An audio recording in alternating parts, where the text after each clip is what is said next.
కోడి పందాలు జరుగుతాయా లేక కోర్టులు అడ్డుకుంటాయా? ఈ ప్రశ్న ప్రతి ఏడాది వస్తుంది. కత్తులు కట్టకుండా పందాలు సరదాగా ఆడుకోవచ్చు అంటారు. చివరికి ఎప్పటిలాగే కోడి పందాలు జరిగిపోతూ ఉంటాయి. మరి ఈ ఏడాది ఏం జరుగుతుంది? ఇప్పటి వరకైతే చాలా చోట్ల కోడి పందాల బరులు ఏర్పాటు చేసేస్తారు. ఇక ముఖ్యంగా సంక్రాంతి సంబరాలకు కోడి పందాలకు మారుపేరైన గోదావరి కృష్ణా జిల్లాలో పందెం కోళ్ళు ఇప్పటికే కత్తులు దూసేస్తున్నాయి. సై అంటే సై అంటూ పోటీకి రెడీ అయిపోతున్నాయి. పందిరాయలు సొమ్ముతో రెడీ అయిపోయారు. ఇక భీమవరం లాంటి చోట్లయితే హోటల్స్ కిటకిటలాడిపోతున్నాయి.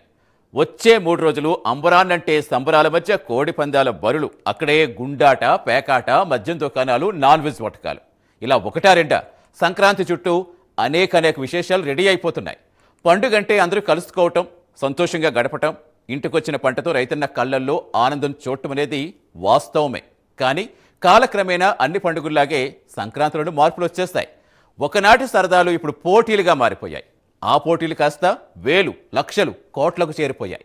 ఇప్పుడు అసలు కోడి పందాలు లేకపోతే సంక్రాంతి ఉండదు అనే వరకు వచ్చేస్తుంది. అక్కడ జల్లికట్టు, ఇక్కడ కోడి పందాలు, రెండు భిన్నాభిప్రాయాల మధ్య నిరాటంకంగా సాగుతూనే ఉన్నాయి.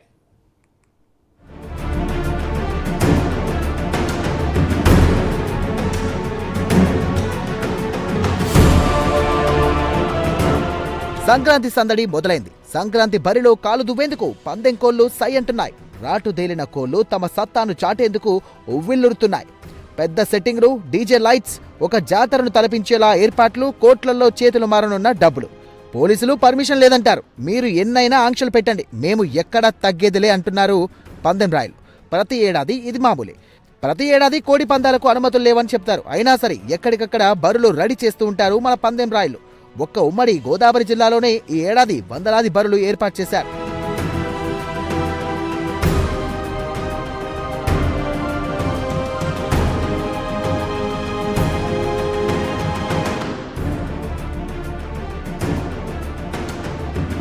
ఒకప్పుడు ఒక గ్రామంలో కోడిపందం బరి నిర్వహిస్తే అది చుట్టుపక్కల ఊళ్ళకే పరిమితమయ్యేది. కానీ ఇప్పుడు సీన్ మారింది.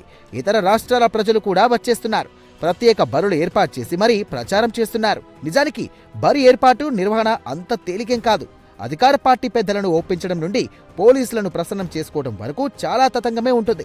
అతిథులకు రూమ్లు, వంటవాళ్లు, షామియానాలు, స్టేజ్ సెక్యూరిటీ, అలాగే బౌన్సర్లు, కత్తులు, మద్యం, కార్ పార్కింగ్లు, ఒకటా రెండా? కోడి పందాలంటే మామూలు వ్యవహారం కాదన్నట్టుగా మారింది. కోడి పందాల బరి నిర్వహించాలంటే లక్షలతో వ్యవహారం. 10 లక్షల నుంచి 3 కోట్ల వరకు ఖర్చవుతుంది. ఆల్రెడీ కోడి పందాలు కోట్లలో వ్యాపారంగా మారాయి. ముఖ్యంగా ప్రజాప్రతినిధులు నేరుగా కాకుండా తమ అనుచరులతో నిర్వహిస్తూ ఉంటారు. ఎప్పట్లాగే పశ్చిమ గోదావరి జిల్లా భీమవరం చుట్టుపక్కల ప్రాంతాల్లో ఈసారి కోడి పందాలు పెద్ద ఎత్తున నిర్వహిస్తున్నారు. ఎల్ఈడి స్క్రీన్లు, ఫ్లడ్ లైట్లు వెలుగులో పేకాట, గుండాట బోర్డులు, మద్యం దుకాణాలు, cool drinks, water bottles, snacks stalls ఏర్పాటు చేస్తున్నారు. మహిళలకు ప్రత్యేక గ్యాలరీలు ఏర్పాటు చేస్తున్నారు. పండుగ ముందు రోజు వరకు అనుమతులు లేవని పోలీసులు హడావుడి చేసినా భోగి, సంక్రాంతి, కనుమ రోజుల్లో మాత్రం కాసుల కోసం చూసి చూడనట్టుగా వదిలేస్తారనేది బహిరంగ రహస్యం.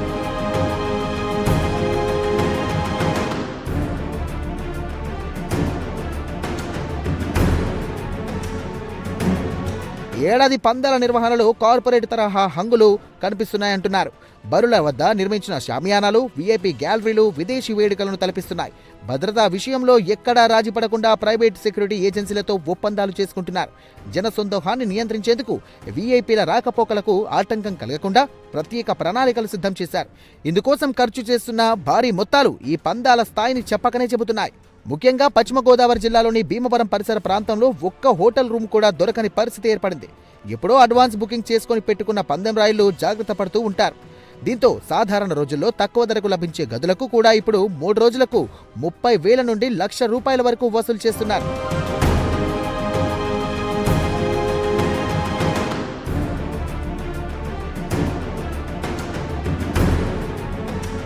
ఇక ఈ కోడి పందాల కోసం నెలల తరబడి కోళ్లకు శిక్షణ ఇస్తూ ఉంటారు. వాటి ఎంపిక నుండి శిక్షణ వరకు, అది తినే డైట్ నుండి బరిలో చేసే ఫైట్ వరకు అన్నీ కూడా ప్రత్యేకంగా ఉంటాయి. ప్రధానంగా ఉమ్మడి ఉభయ గోదావరి కృష్ణా జిల్లాలో కోడి పందాలు ఎక్కువగా జరుగుతుంటాయి. శిక్షణలో భాగంగా కోళ్లకు ఆయాసం రాకుండా, కొవ్వు పెరగకుండా, నరాల ఫ్రీ అయ్యేందుకు 4-5 రోజులకోసారి బి విటమిన్, మల్టీవిటమిన్ టాబ్లెట్లు, ఇంజెక్షన్లు ఇస్తారు. చలికాలం మూలంగా కోళ్లకు కొక్కెర వ్యాధి, కోరేగా, ఫంగల్ ఇన్ఫెక్షన్లు రాకుండా ఉండేందుకు వస్తే నియంత్రణ కోసం యాంటీబయాటిక్స్ ను ఇస్తారు. ఒకప్పుడు రాజుల కోటల్లో ఇలాంటి శిక్షణనిచ్చిన కుటుంబాలకు చెందిన వారు వంశపారంపర్యంగా ఈ వృత్తిలో కొనసాగుతూ ఉన్నారు. అలాంటి వారిని కోళ్లకు శిక్షణనిచ్చేందుకు ప్రత్యేకంగా నియమించుకుంటారు.